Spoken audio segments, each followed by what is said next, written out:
It is now my honor to introduce a man who is committed to providing Americans with a chance to live out their dreams. Ladies and gentlemen, the President of the United States, Barack Obama.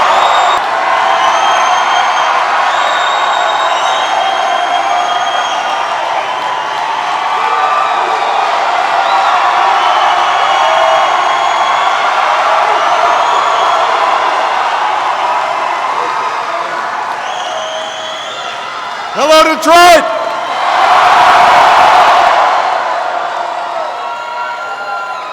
Well, it is good to be here. Everybody, if you have a seat, have a seat.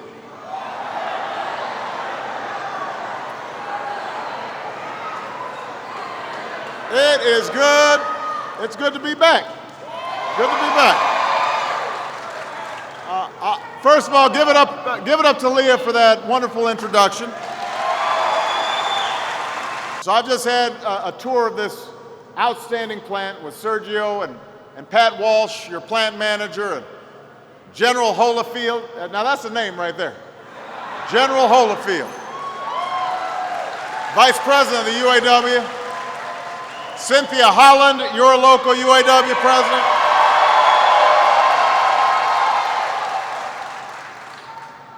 And it was great to see the work that you're doing and the cars that you're building, especially when you consider the fact that just over a year ago, the future here seemed very much in doubt.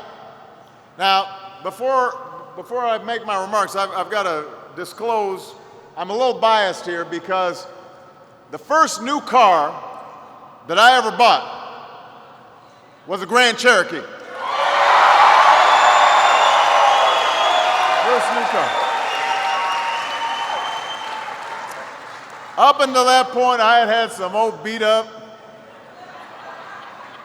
used cars. You know, they were not state of the art. And I still remember walking into that showroom and driving out with that new car. I had that new car smell, and everything worked. I wasn't used to that. Had all these, everything was electronic. You know, I had to roll up my windows up until that point. So I've got some good memories of that car, but I've got to tell you, when I sat in this car, this is a better car. This is a state-of-the-art car. This is a world-class car right here. Now, I want everybody to think about where we were. We were in the midst, when I took office, of a deep and painful recession that cost our economy about 8 million jobs. 8 million jobs. And took a terrible toll on communities like this one. Our economy was shrinking. About 6% per quarter. Now this morning we learned that our economy grew by 2.4% in the second quarter of the year. So that means it's now been growing again for one full year. Our economy is growing again instead of shrinking. That's a welcome sign compared to where we were, but we've got to keep on increasing that rate of growth and keep adding jobs so we can keep moving forward. And that's especially important for places like this. In the 12 months before I took office, the American auto industry lost hundreds of thousands of jobs. Sales plunged 40%. Think about that.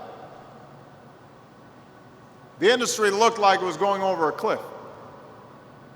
And as the financial crisis and the vicious recession collided with an industry that for too long had avoided hard choices and hadn't fully adapted to changing times, we finally reached the point where two of the big three, Chrysler and GM, were on the brink of liquidation. And that left us with very few choices.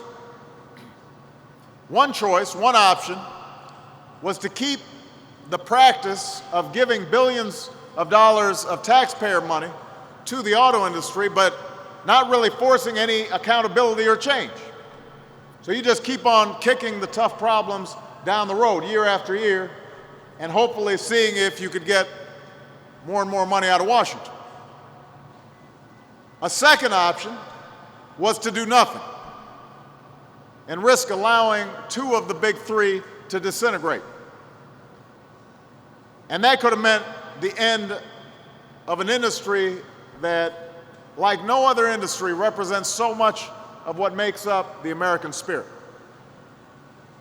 This industry has been the source of deep pride for generations of American workers, whose imaginations led to some of the finest cars the world has ever known, and whose sweat built a middle class that has held up the dreams of millions of our people. I just met one of your co-workers on a line. He's third generation working at Chrysler. His grandfather worked at Chrysler. His father worked at Chrysler. Now he's on the line at Chrysler. And that could have all vanished. Now, the worst thing about it is that if we had done nothing, not only were your jobs gone, but supplier jobs were gone, and dealership jobs were gone, and the communities that depend on them would have been wiped out. And by the way, when you talk to the CEO of Ford, he'll tell you that that wouldn't have been good for Ford either, because a lot of those suppliers that they depend on might have gone out of business. Independent estimates suggest that more than 1 million jobs could have been lost if Chrysler and GM had liquidated. And in the middle of a deep recession, that would have been a brutal, irreversible shock. Not just to Detroit, not just to the Midwest, but to our entire economy. So I refused to let that happen. And we came up with a third way. What we said was, if you're willing to take the tough and painful steps necessary to make yourselves more competitive, if you're willing to pull together workers, management, suppliers, dealers, everybody, to remake yourself for changing times, then we'll stand by you and we'll invest in your future. Our strategy was to get this company and this industry back on its feet, taking a hands-off approach, saying, you guys know the business, we don't. We're going to give you a chance, but we do know you've got to change. Now, not surprisingly, a lot of folks were skeptical. Do you remember last year? A lot of folks were saying, well, this is stupid, we shouldn't be helping them. And I understand that. Look, this was a hard decision. I didn't want government to get into the auto business. I've got enough to do. And the politics of it weren't good. You know, your delegation was supportive, but Debbie and Carl and Carolyn and others, they'll tell you, there are a lot of folks in Washington who said it couldn't be done. But I believed that if each of us were willing to work and sacrifice in the short term, workers, management, creditors, shareholders, retirees, communities, it could mark a new beginning for a great American industry.